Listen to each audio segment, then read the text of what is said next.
जय जय रामकृष्ण हरी. परमार्थ महाधन जोडी देवाचे चरण.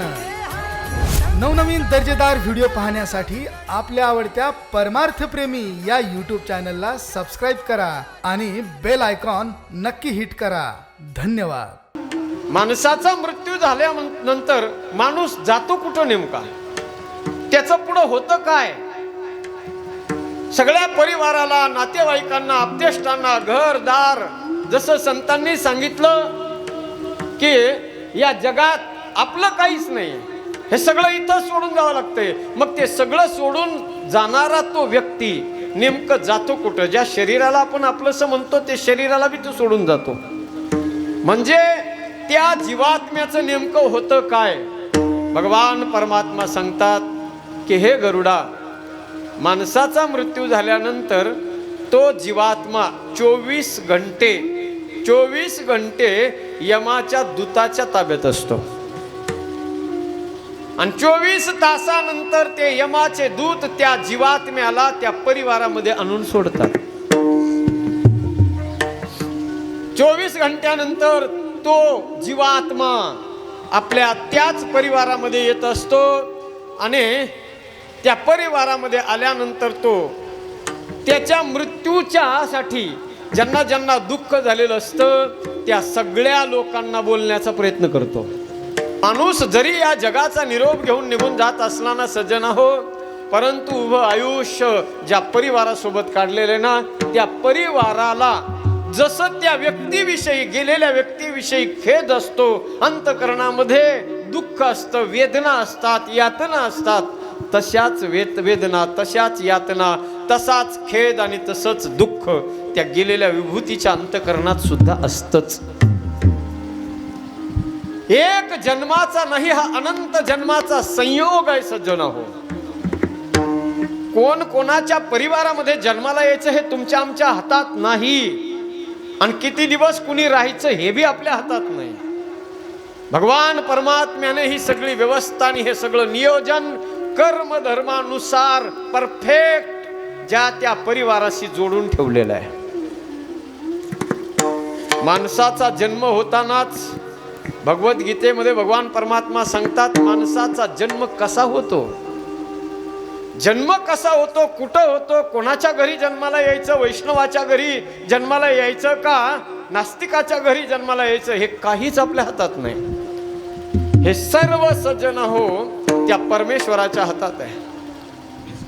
सोमायेचे आडवस्त्र लावूनी चालवी सूत्र आणि बाहेरी नटी छायाचित्र 84 लक्ष. या 84 लाख योनीची व्यवस्था करणारा तोच आहे. कोणाचा बाप कुणाला बनवायचा, कुणाचा मुलगा कुणाला बनवायचा, आणि कोणाचा भाऊ कुणाला बनवायचा, आणि कोणाची आई कोण ठेवायची, हे सगळं त्याच्या हातात आहे. आहे हाती सूत्र विठोबाच्या, विठोबाच्या आहे हाती सूत्र विठोबाच्या.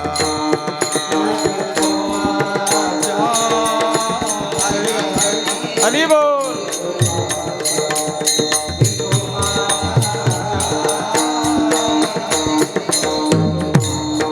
प्रारब्धाची गती नकळे विचित्र, प्रारब्धाची गती नकळे विचित्र.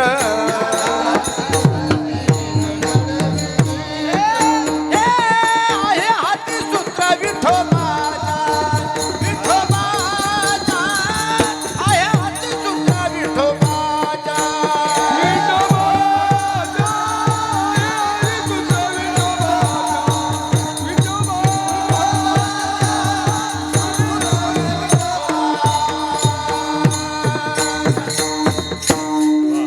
बाबांसाठी टाळी वाजवा एकदा सगळ्यांजवळ. एखादा वक्ता सज्जन हो ज्या वेळेला बोलत असतो ना, खरे टाळकरी त्यांना म्हणायचं बाबा.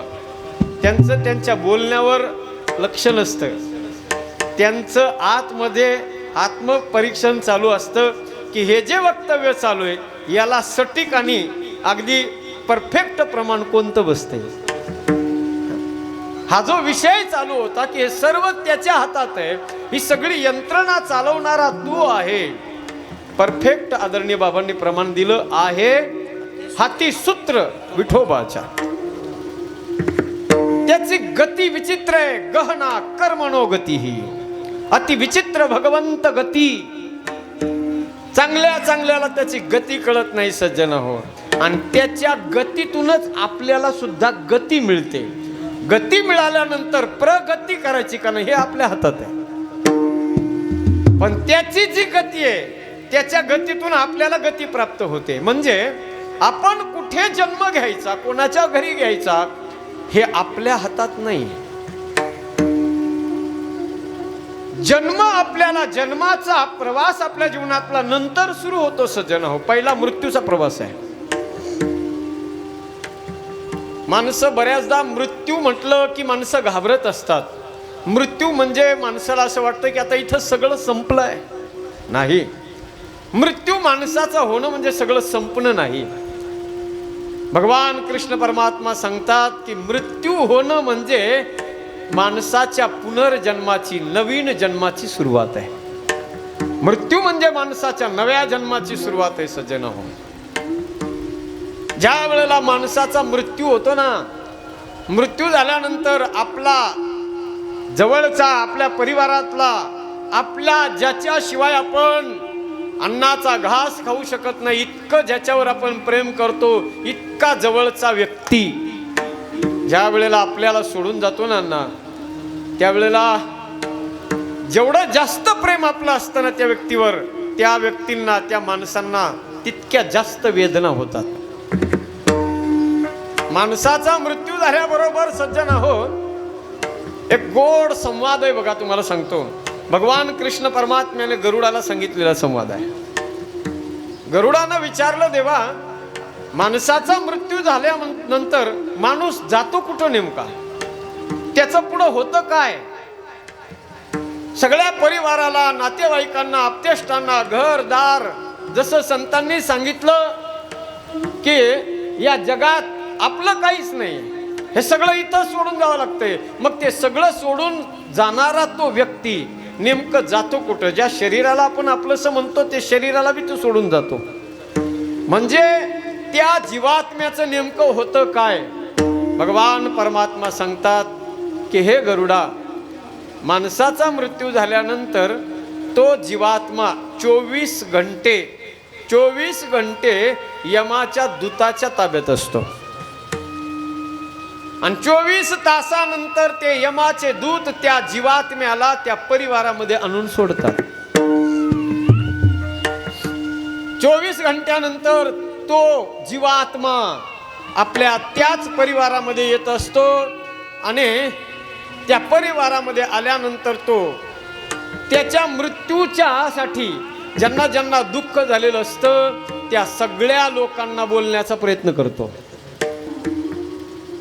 त्याच्यासाठी आलेले, त्याच्यासाठी रडत असणारे, त्याच्यासाठी व्याकुळ झालेली माणसं कोण आहेत त्या सगळ्यांना तो आपल्या डोळ्यानं पाहत असतो. त्या प्रत्येक माणसाच्या शरीराला स्पर्श करण्याचा प्रयत्न करतो. परंतु जसं आपल्याला वाटतं सज्जन होतो, गेलेला माणूस एकदा तरी आपल्या सोबत बोलावं, त्यानं उठावं, फक्त एकदा तरी डोळे उघडून बघावेत आपल्याकडे, असं जसं आपल्याला वाटतं ना तसं त्या जीवात्म्याला सुद्धा वाटतंय. त्याची सुद्धा एवढी तळमळ असते सज्जन हो. आणि ज्या शरीराला भरताना त्यानं सोडलेलं असतं त्या शरीरावर सुद्धा त्याचं प्रेम इतकं प्रचंड असते. का नसणार आहे सांगा ना? अहो, जिवंत आहे तोपर्यंत नाना प्रकारचे क्रीम आपण लावतो चांगलं दिसावं म्हणूनच ना. या शरीराला कळायल्यापासून अगदी म्हातारा होईपर्यंत माणसं त्या शरीरावर प्रेम करतातच. मग त्या शरीराला सोडल्यानंतर त्या जीवात्म्याला सुद्धा त्याचा मोह आवरत नाही. त्याला वाटतं मी पुन्हा त्या शरीरामध्ये प्रवेश करावा, परंतु आता तो जीवात्मा त्या शरीरात प्रवेश करू शकत नाही. आपल्या नातेवाईकांना बोलावं असंही वाटतं त्याला सज्जन हो, पण तो बोलू शकत नाही. बोलण्याचा प्रयत्न करतो, जोरजोराने ओरडतो. जसं तुम्ही आम्ही आपल्या गेलेल्या त्या जीवात्म्यासाठी टाहो फोडून रडत असतो ना, तसा तो जीवात्मा सुद्धा टाहो फोडून रडतो तुमच्या आमच्यासाठी. ऐका, त्याच्यानंतर सज्जन हो किती दिवस? 10 दिवस तो आत्मा त्या परिवाराच्या अवतीभोवती फिरत असतो. प्राणाचं उत्क्रमण झाल्यापासून, शरीराला सोडल्यापासून 10 दिवस पर्यंत तो आत्मा सज्जन हो त्या परिवाराच्या अवतीभोवती हिंडत असतोय. कोण माझ्यासाठी आलंय, कोण माझ्यासाठी लढतंय, कोणाच्या डोळ्यात माझ्यासाठी अश्रूच्या धारा आहेत, इमानदारीनं कोण माझ्यासाठी रडतंय, हे सगळं त्याला दिसतंय सज्जन हो. 10 दिवस त्याच्या पोटात अन्नाचा कण नसतो. प्रत्येक घरातल्या सदस्यांना म्हणत असतो, मला खायला काहीतरी द्या, मला पाणी तरी कमीत कमी प्यायला द्या. पण त्याची हाक आणि त्याचा आवाज कोणाच्याही कानापर्यंत जात नाही. 10व्या दिवशी मग आपल्याकडे परंपरा आहे सज्जन हो, दशक्रियेच्या दिवशी ब्राह्मण काकाच्या द्वारा त्या गेलेल्या जीवात्म्याला भोजनासाठी म्हणून तिथे पिंडदान केल्या जातं. पिंड पाडल्या जातात. 3 प्रकारचे पिंड, त्यामध्ये एक पिंड स्पेशल त्या जीवात्म्यासाठी असतो. 10 दिवस त्याच्या पोटात काही नसतंय आणि 10 दिवसानंतर आता त्याला त्याच्या जीवनामध्ये प्रवासाला सुरुवात करायची आहे. माणसं म्हणतात सज्जन हो, माणूस जन्माला आल्यापासून मरेपर्यंत माणसाच्या जीवनाचा प्रवास सुरू होतो. पण अशोक महाराज, माणसाच्या जीवनाचा खरा प्रवास सुरू होतो मेल्यानंतर. हा खरा प्रवास आहे सज्जन हो. जीवन जन्माल्यापासून मरेपर्यंतचा हा तर एक प्रवास करावाच लागतोय, तो फॉर्मॅलिटी. पण खरा प्रवास आणि अत्यंत खडतर आणि अत्यंत डेंजर प्रवास जर कोणता असेल तर मृत्यूच्या नंतरचा प्रवास आहे. दशक्रियेच्या दिवशी त्या जीवात्म्याच्या नावानं सज्जन हो पिंडदान केलं जातं, त्याला खायला प्यायला दिलं जातं. त्या गेलेल्या जीवात्म्याला प्रसन्न वाटावं, तृप्ती वाटावी, 1 वर्षाचा प्रवास त्याला करायचा असतो. 1 वर्ष. आणि त्या 1 वर्षाच्या कालखंडामध्ये त्या जीवात्म्याला सज्जन हो तृप्ती मिळावी म्हणून त्या दशक्रियेच्या विधी त्याला आवडणाऱ्या जेवढ्या काही वस्तू आहेत त्या सगळ्या गोष्टी माणसं त्याला दान करून देतात. त्याच्या नावानं दशक्रियेच्या दिवशी दान केलं जातं. कुणी गोदान करतं, कुणी भूमिदान करतं, कुणी अन्नदान करतं, कुणी सुवर्णदान करतं. हे दान याच्यासाठीच आहे की त्या दानानं जे मिळणारं पुण्य आहे ते पुण्य त्या गेलेल्या जीवात्म्याला मिळावं म्हणून. दशक्रियेच्या नंतर सज्जन हो 13वी पर्यंत आपण कार्यक्रम करतो आणि 13वीच्या दिवशी किंवा 14व्या दिवशी गोड जेवण करून अन्नदान, गोड जेवण प्रत्येकाच्या मुखामध्ये घालायचंय. प्रत्येक गावातला माणूस, गोर गरीब, गोमाता आणि कुत्र्याला सुद्धा अन्नदान घालावं लागतं, कारण तो जीवात्मा त्या काळामध्ये कोणाच्या रूपात त्या परिवारामध्ये फिरत असतो हे आपल्याला सांगता येणार नाही. म्हणून त्या दिवशी कोणीही उपवासी राहता कामा नये म्हणून सज्जना हो ही सगळ्या गावाला जेवू घालायची परंपरा आहे. सगळ्या लोकांना जेवू घालायचं, गोड जेवण करून प्रत्येकाचा आशीर्वाद रूपी जे पुण्य आहे ते पुण्य त्या जीवात्म्याला प्राप्त होत आहे. आणि मग 14वा झाला की त्या जीवात्म्याचा प्रवास तिथून पुढे सुरू होतो मायबाप. आणि प्रवास सुद्धा त्या यमाच्या दूतांच्या बरोबर तो प्रवास असतो. मग प्रवास प्रत्येकाच्या जीवनामध्ये 2 प्रकारचा प्रवास सुरू होतो. 2 प्रकारचा. जर आपण आपल्या जीवनामध्ये जिवंतपणे चांगलं कर्म केलेलं असेल तर आपल्या जीवनाचा प्रवास हा सुकर आहे. आणि जर आपल्या जीवनामध्ये आपल्या हातून जर काही वाईट कर्म झालेलं असेल तर आपला प्रवास अत्यंत दुर्धर आणि दुष्कर मार्गाने सुरू होतो. ते यमाचे दूत जीवात्म्याला घेऊन जातात. चांगला पुण्यवान असेल तर त्याच्या रस्त्यामध्ये सज्जना हो फुलं टाकत त्याला यमाच्या दरबारात नेऊन हजर करतात. इज्जत के साथ त्याला यमलोकापर्यंत नेल्या जातं. परंतु तो नेण्याचा जो प्रवास आहे 1 वर्षाचा प्रवास आहे. पुण्यवान माणूस असेल तर त्याचा प्रवास लवकर पूर्ण होतो. आणि पापी जर माणूस असेल, पाप केलेलं जर जीवनात असेल तर त्या माणसाच्या रस्त्यामध्ये यमाचे दूत सराटे टाकतात. अनवनी पायाने त्या सराट्यावरून त्याला चालायला लावतात. हे मी तुम्हाला घाबरवण्याचा प्रयत्न करत नाही. शास्त्रामध्ये जे वर्णन आलेलं आहे ते तुमच्या समोर मांडतोय. एवढंच नाही, आपल्या अंगावरची सगळी कपडे काढून आपल्याला विवस्त्र करून पेटलेल्या अंगाऱ्यावरून सज्जन हो एखादं लाकडाचं हुंडकं बैलगाडीला बांधून जसं मागं वडत नेतो तसं ते यमाचे दूत माणसाला वडत नेतात, त्या अंगाऱ्यावरून वडत नेतात. तापलेल्या वाळूला रस्त्यामध्ये टाकून त्या वाळूवरून सज्जन हो लाकडाच्या हुंडक्याप्रमाणे ते ओढत नेतात. किती दिवस बाबा? हा प्रवास आहे 1 वर्षाचा. यमाच्या दरबारात गेल्यानंतर जर पुण्यवान असेल तर यमराज सज्जन हो आपल्या दूतांना सांगतो, याला बा इज्जत के साथ याला स्वर्ग लोकाला नेऊन घाला. स्वतः तुम्ही नेऊन घाला, इज्जतीत नेऊन घाला. पुण्यवानाला इज्जतीत स्वर्गाचं दार उघड होतंय सज्जन हो. आणि जर पाप कर्म आपल्या हातून घडलेलं असेल तर यमराज त्या दूतांना सांगतात, आता याचा PCR काढा. PCR माहिती ना तुम्हाला? पिसायचं काम त्याला म्हणतात PCR. पोलीस स्टेशन मध्ये असतो बघा PCR. किती दिवस PCR घेतात ते यमाचे दूत आणि कसा घेतात? यमाचे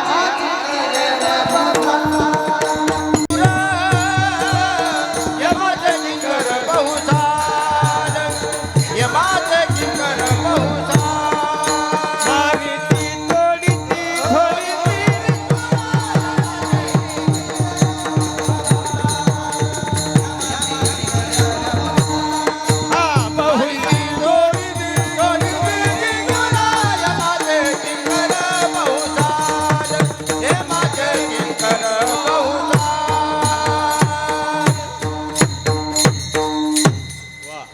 परफेक्ट प्रमाण दिलं अशोक महाराजांनी. यमाचे किंकर बहुसार हो. जरा असा फीडबॅक येणार रे भैया. हां, जरा मोकळं कर मस्त सगळ्याला. तू मोकळा झाला की आम्ही सगळे मोकळे होतो. विठाला विठाला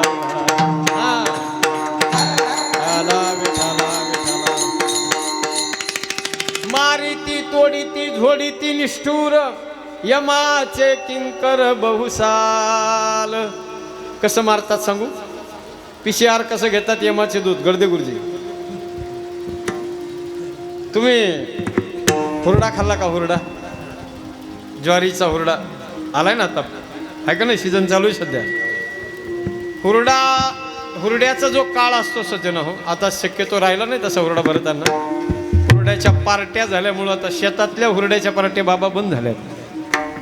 जुन्या काळातले लोक हौशी होते. शहरामध्ये राहणाऱ्या आपल्या मित्रांना शास्त्री महाराज बोलून घ्यायचे, मुद्दाम मित्रमंडळीला बोलवायचे. मस्त असं दाट एखादं चिंचेचं झाड बघायचे, त्या चिंचाच्या झाडाखाली असं चांगलं 1 बाय 2चं खड्डं खांदायचे. त्या खड्ड्यामध्ये गवऱ्या, गाईच्या शेणाच्या गवऱ्या गोळा करायचे, त्या खड्ड्यात टाकायचे, त्या पेटवायच्या. शेतात जायचं, त्या ज्वारीच्या शेतातले असे नेमके हुरड्याला आलेले कणस काढायचे. मामा, तुम्हाला माहितीत का ते कसे काढावं लागते? ते लय निबर बी लागत नाही, ते लय कच्चे बी नाही. ते असे मापातले कणस लागते. आणि मग ते कणस आणायचे काढून, आणि कणस त्या गवऱ्याचा त्या गवऱ्याचा हार करायचा, असा रसरसीत हार बनवायचा.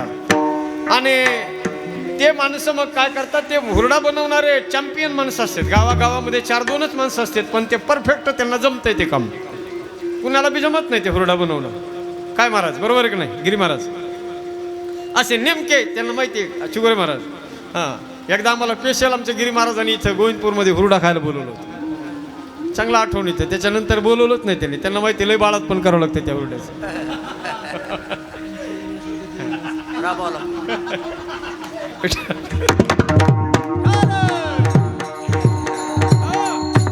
मग तो असा रसरसीत गवऱ्याचा हार तयार झालेला असतो. आवाज गेन दे भैया, गेन.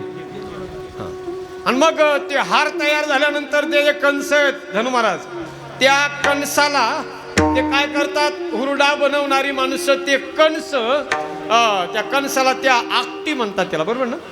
आकटीच का? त्या आकटीमध्ये टाकतात. कसं टाकतात? तो पायाकून का मुंडक्याकून? माणसाचं नाही सांगायलो मी, कणसाचं सांगायलो.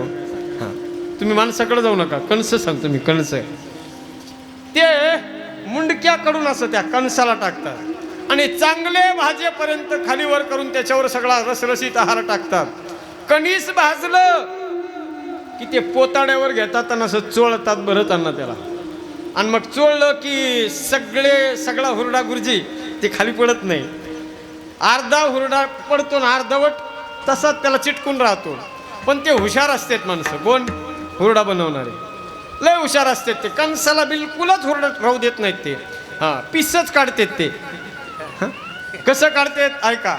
मग अगोदर ते काय करते, त्या कणसाला जे राहिलेला हुरडा आहे तो बाकीचा राहिलेला हुरडा फपाळपाटील त्याला मग असं तोडते. ते त्या कणसाच्या त्या ज्या धसुड्या असतात ना, हे शब्द इकडंच वापरायला जमतात, पुणे जिल्ह्यात जमणार नाहीत ते.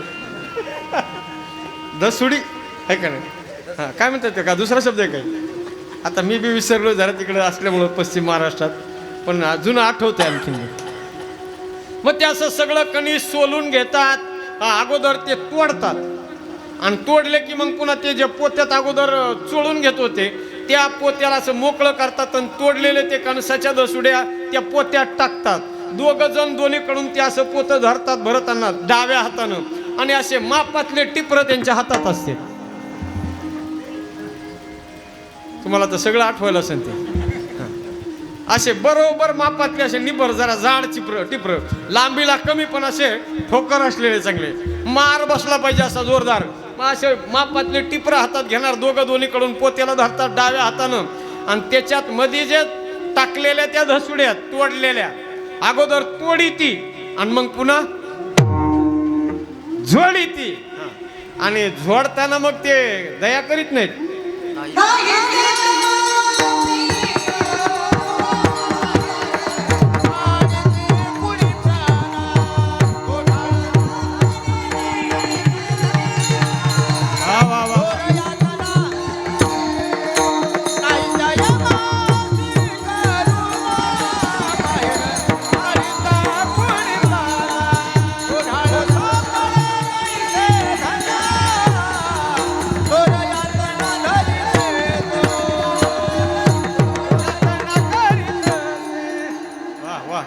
टाळी वाजवा एकदा. असं दया माया अजिबात दाखवित नाही. हानिता ती सोटे वरच्या वरी, हानिता ती सोटे वरच्या वरी, हानिता ती सोटे वरच्या वरी.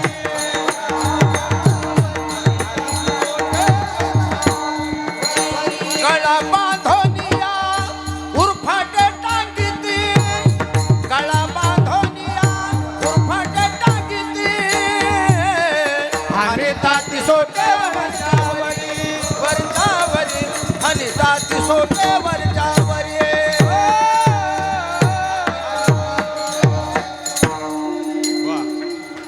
उरफाट टांगतात असं. टाळी वाजवा वाजवा वाजवा असं. एवढंच सहकार्य करा फक्त तुम्ही, टाळी वाजवायचं. गोड गायन झालं की मग टाळी वाजवायचं, बाकी काही नाही. विठाला विठाला.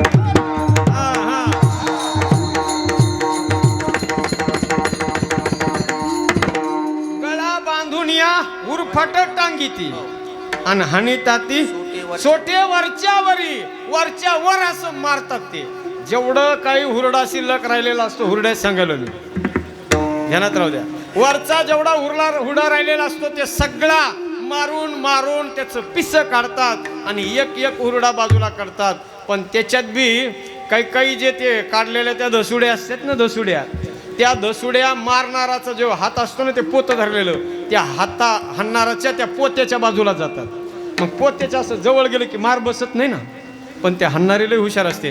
ते डाव्या हाताने असं झटका देते, डाव्या हाताने असं झटका, ते झटका महत्वाचा आहे. ते झटका दिला की ते जे जवळ आलेलं असतं ते पुढं पडते, आणि पडलं पुढं की पुन्हा वरून राहत. किती मारतात किती मारतात ऐका. जोपर्यंत त्याच्या कर्माची वसुली परिपूर्ण होत नाही तोपर्यंत मारतात. मग त्या मारण्याचे अनेक प्रकार आहेत बघा. ज्या यातना ते देतात, अनेक प्रकाराने यातना देतात. कुणाला कुणाला बी देत नाहीत, घाबरू नका.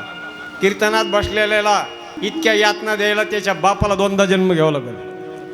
कीर्तनात घेतलेले टेन्शन घेऊ नका, जे आले नाहीत त्यांच्यासाठी सांगालो मी. विठ्ठला.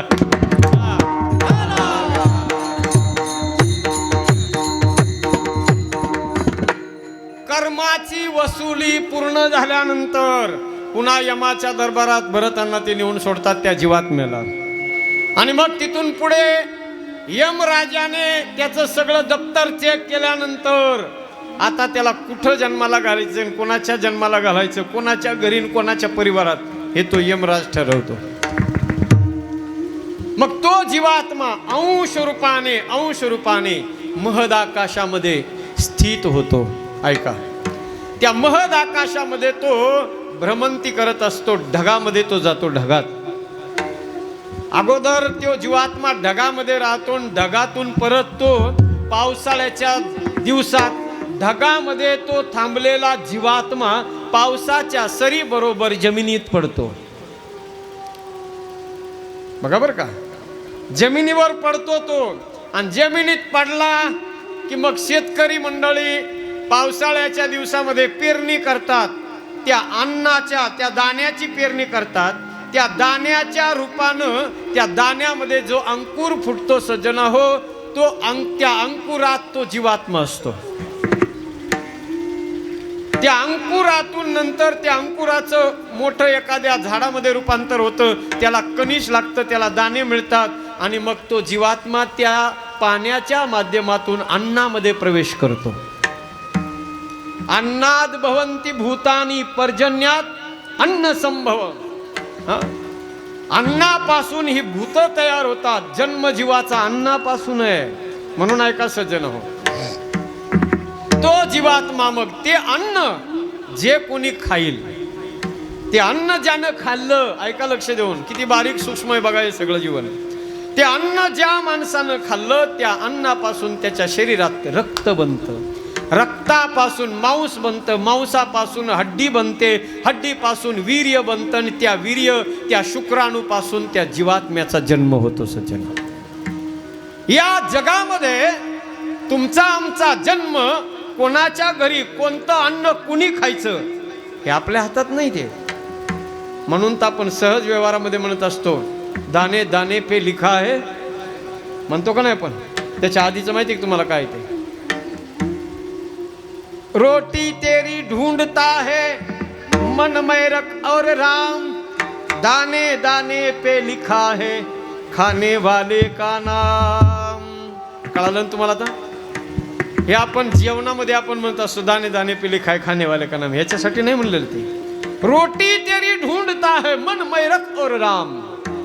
तो जीवात्मा त्या दाण्यामध्ये प्रवेश केलेला असतो आणि तो त्या दाण्यावर नाव लिहिलेलं असतं प्रत्येकाचं. आणि ते खाल्लं की मग माणूस त्या जीवात्म्याचा जन्म होतो. आणि मग तिथून पुढे आपण सगळे एकमेकाला आपल्या परिवाराचे नातेवाईक समजतो. आणि मग खरा प्रवास होतो जीवनाचा. मग आता जीवनाचा प्रवास झाला सुरू. हे ज्या वेळेला जीवनाचा जन्माल्यानंतर प्रवास सुरू होतो, त्यावेळेला इथून माग झालेला प्रवास आपल्या ध्यानात राहतो का शास्त्री महाराज? कोणाच्याच ध्यानात राहत नाही. मागचा जो प्रवास आहे तो ध्यानात राहत नाही. म्हणून तर संत म्हणतात, बाबांनो, अरे आमच्या जीवनातला प्रवास आजचा नाही, आम्ही या देशाचेच नाही. देशवेशनो हे माझा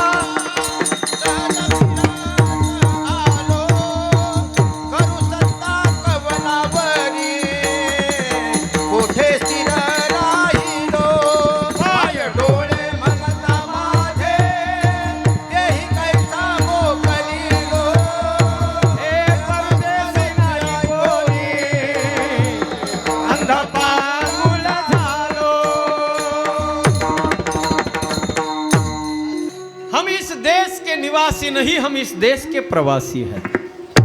तुम्ही आम्ही आपण सर्वजण सजनो, हे प्रवासाचं जे चक्र आहे ना, रहाट गाडग्यासारखं हे चालूच राहणार आहे. चालूच राहणार आहे. हे जन्म मरण बंद नाही. पुनरपि जननम पुनरपि मरणम पुनरपि जननी जठरे शयनम. ये संसारे खलु दुस्तारे कृपया पारे पाहि मुरारे. भज गोविंदम गोविंदम भज मूढमते. भज गोविंदम गोविंदम भज मूढमते. अंगम गलितम पलितम मुंडम दशन विहीनम जातम मुंडम. वृद्धो याति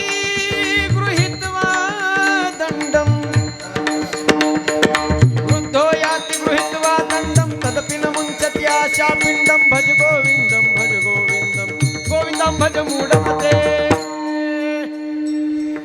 किती वेळा जन्म यावे नित्य भावे भजित, नित्य भावे भजित, नित्य भावे भजित.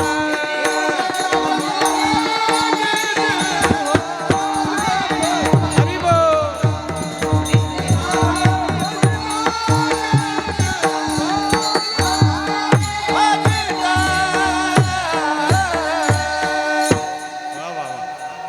पुन्हा पुन्हा जन्म पुन्हा पुन्हा मरण हे चालूच आहे सज्जन. म्हणून ऐका,